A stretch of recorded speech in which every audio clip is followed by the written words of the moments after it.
Did you know that in Counter-Strike, when you equip your knife, you gain a 25% movement speed? Adversely,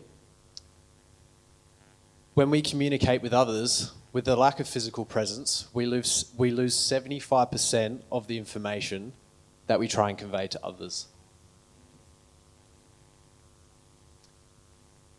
In this upcoming clip, I'm going to show you a scenario where 2 professional players versus 5 professional players, and they overcome this obstacle by using communication, tactical communication, at a professional level.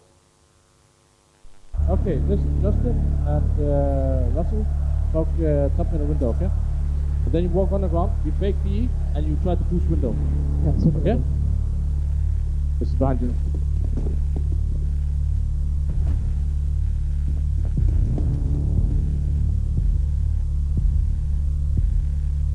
Got that? Wait. Yeah, we're gonna do it. We're gonna smoke? Yeah. Smoke? Okay. Flash. Flash. Flashing. There's no flash, there's no fake. Supports, but it was certainly a silent G2 auditorium for a while. Alexi B starting off, they have the opening kill in this round as well. Hopping. Jungle. What's the end? Outside. Window. Better now.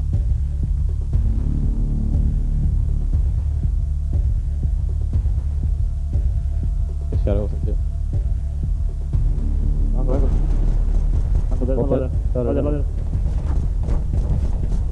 One should be a there's an open window. Come and grab it. Wait. Fine. Got an open window. AK not. AK close to you. The one's on A side, he's around shadow. He's gonna be holding this for sure. CT. He's inside now. It's still on A. It's on A. Oh, one's good B. One's around shadow. He wants to be picking up getting before. Good too long. Pico, the swing for information, he's got it. Can't hit the shot, but at least he's got intel. Oh, he misses another one. That's not great. That's not great either. And look at JKS. Remember, they forgot this position. They forgot that he was here. Jax is looking for it. What does JKS do? Oh, there it is. Oh, there it is. Triple kill for JKS. Jumped in window. I have to go around mid, okay? He can go kick. Sorry, oh, sorry.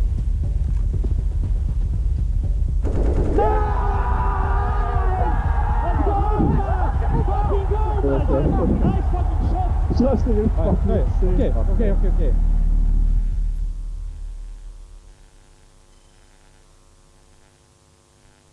Now, it's okay if you didn't completely understand everything that happened in this clip. In technical terms or in cybersecurity, we just call that jargon. So, where does Counter-Strike fall into the picture and how does it relate to me? Well, in a past life, I used to play Counter-Strike at a semi-professional level. Throughout high school, I was playing for a sponsored organisation where we attended local LAN events and online tournaments. And throughout this time, there were many lessons that I learnt leading a team of 5. And there were lessons that not only I applied to the game, but outside of life and into cybersecurity. So we're going to dive into some of those today. And I hope you guys can get some value out of them.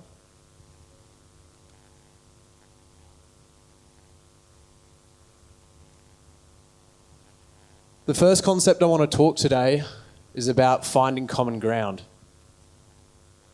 As we can see here on the screen, this is one of the most popular maps in Counter-Strike called Dust 2. And throughout the map, there's various positions labelled.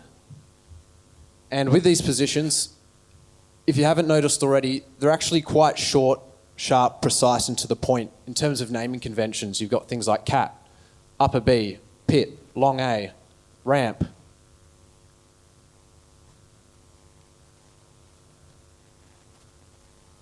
When we begin to look at this from a cybersecurity perspective and ultimately what's trying to be achieved with these naming conventions, it's having the ability to be able to describe what's happening around the map at all times when you communicate these concepts to your other teammates.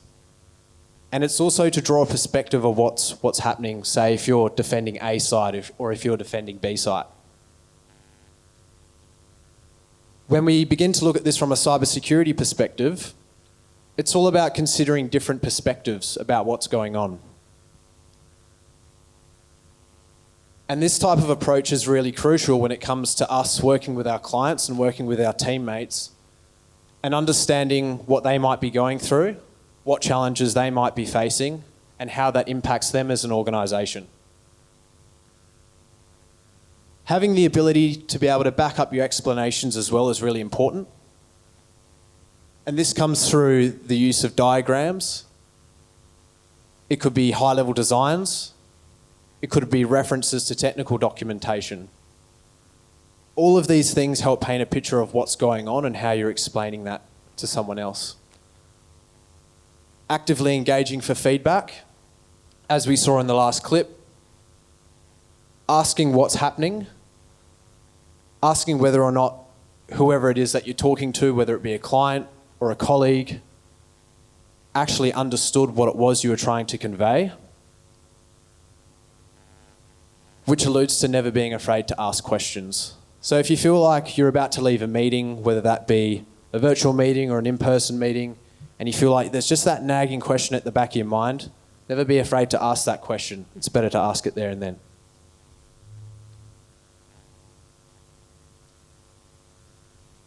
The second concept that I'd like to talk about is building your arsenal. So in Counter-Strike, at the beginning of every round, both teams have the ability to purchase utility. Now, when we talk about utility, we talk about things such as body armor. We've got a plethora of weapons, such as sniper rifles, machine guns, pistols, and most importantly, grenades. Now, when it comes to Counter-Strike, there's 4 different types of grenades that you can purchase. You've got smoke grenades, you've got hand grenades, flash grenades, and lastly, decoy grenades. And all these types of grenades provide different value, and you can use them to help tackle obstacles throughout the map.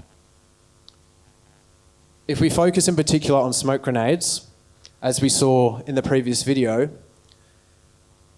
the team utilised smoke grenades to be able to traverse the map, to make it easier for them to navigate the map and ultimately solve a problem.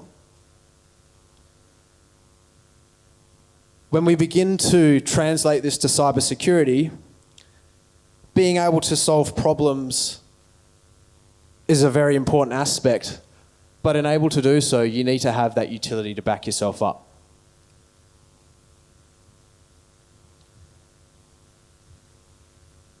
Another important aspect to think about as well when solving these problems, just like in Counter-Strike, it's not just one map that these professional players play on. It comes under a map pool, so there's multiple maps. And with each map, there are different types of ways that you can use that utility to solve problems. Now, looking at this from a cybersecurity perspective and our clients, a lot of them have very complex IT environments, and we need to consider that. And they also need to consider that as well. When it comes to solving a problem in these environments, just because you experience the same problem across 2 different environments, it doesn't necessarily mean that that problem was caused by the same thing.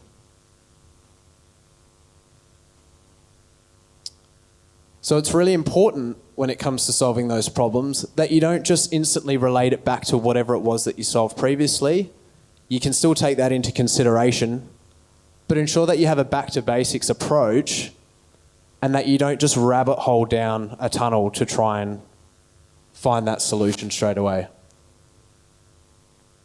Secondly, documenting your findings when you're solving these problems is critically important. And in doing so, you can document and share them with your team. During the process of documenting your findings, sharing insights about how you actually came to that conclusion, how you got there, how you thought about that problem. And lastly, defining process and procedures around those problems to ensure that, say for instance, you go and leave and that problem arises again. What is the process and procedure that someone can follow in order to tackle it?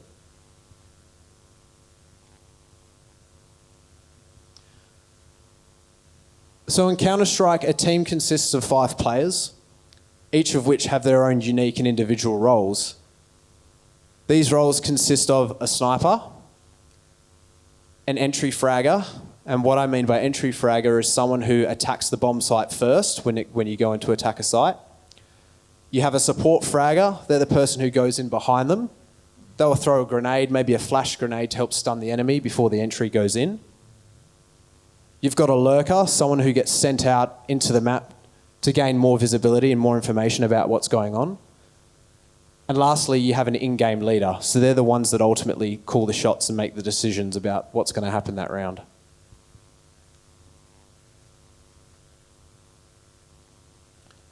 At Sekuro, we have a unique ability to synchronize our lines of business to solve problems for our clients. Now, our lines of business include managed security services, technology platforms engineering, red teaming, strategy and architecture, and governance, risk, and compliance. Now, as Noel touched on in his opening keynote, the core principle that binds these teams together is communication, just like in Counter-Strike. Not only that, but at Sekuro, we have the unique ability to be able to interact with these teams on a day-to-day basis, which is something a lot of organisations don't necessarily do. And in doing so, not only are these teams able to solve their own problems, but they're able to solve each other's. So a point to consider when you look at this slide is, how can my organisation better foster communication amongst teams in order to solve each other's problems? Which ends up being a more efficient way of doing so.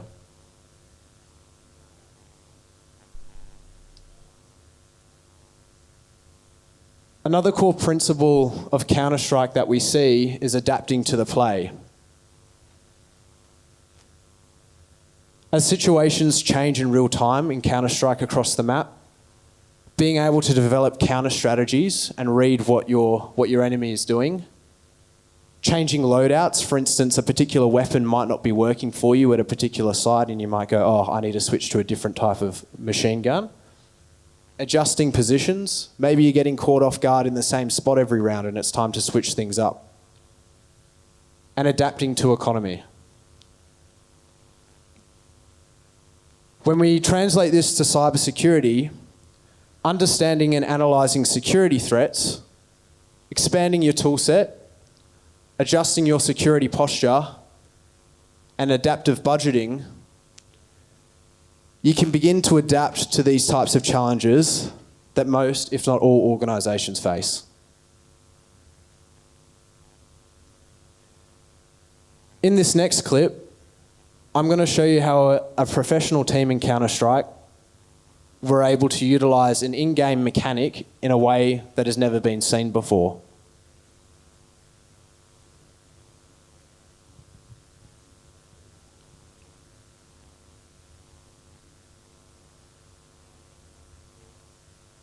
The push. Fnatic could not hold on to it. Now the pressure is mounting on the Fnatic side.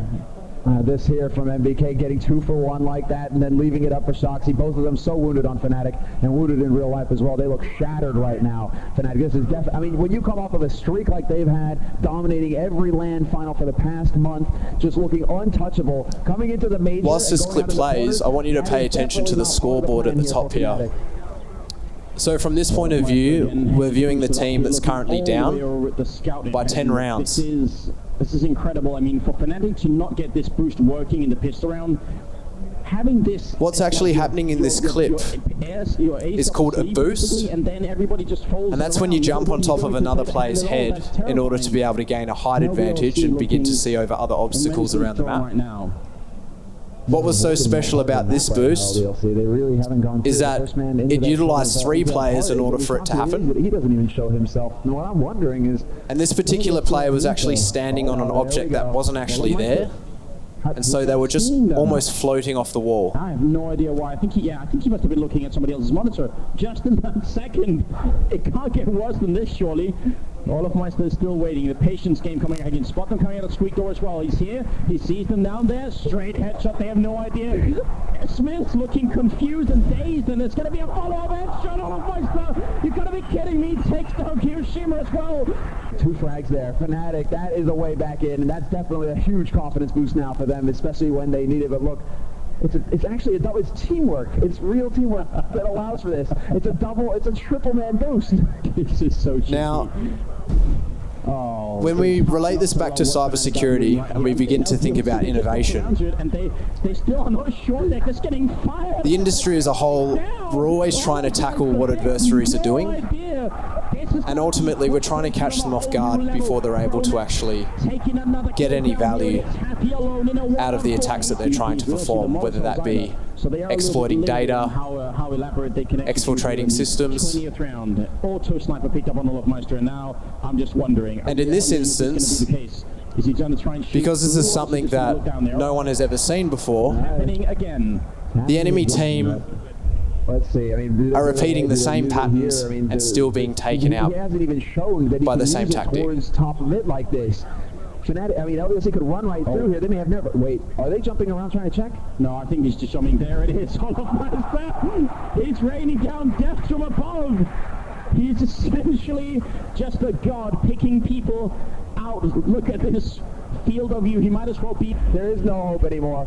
Now, this was a game-defining moment in Counter-Strike history, and it's actually a very famous clip. Yes, he does, and they know exactly what's happening. The rush coming in from LDLC, speeding up towards this B site, and this is all about the plan here for LDLC. Can they get the job? Not long after this competition had actually finished, they'd patched that particular spot so that no one could actually perform that move ever again. Olofmeister's there, auto sniper in hand, and Fragger will pick up the final kill. This is just all Olofmeister. He's forcing them back into this game. With this boost, he's up at 14 kills. Round for round, he's killing LDLC members and then grounding that B push. Fnatic B push. Fnatic could not hold on. So I'll just cut that one short because it does go for a few minutes. But when we begin to relate innovation back to what we do at Managed Security Services, we begin to look at the adoption of AI. And as an example, in our detection engineering practice, we've adopted AI to create detection use cases at rapid light speed. And in doing so, we've been able to increase our productivity of detection use cases by 400%. When you go ahead and you hire a detection engineer, on average, they'd be able to maybe introduce 10 use cases a week. At Managed Security Services, with the adoption of AI, we're able to introduce 40. Not only that, but we actually spend the time to research the products it is that we provide to clients at a very technical level. And we fully understand what it is that the technology has and what its capabilities are and how that can solve our clients' problems. And that's a really important point to consider. Just because a product has a label of security, that doesn't necessarily mean you go ahead and buy it and you think, oh, it's going to solve all of my problems. You truly need to understand the technology and what it is that it can offer. Thirdly, we've got next-gen solutions. A big player in this place is CrowdStrike and their next-gen SIEM. It's a solution that we sell, and there is a bundle of cutting-edge technologies that it provides. Not only that, but we also have our own in-house next-gen capabilities, and that includes our managed XDR, fully data sovereign infrastructure as code capability, which enables us to stand up SIEM tenancies for our clients, utilizing the LogScale platform in under 40 minutes. And lastly, in MSS, we dream big.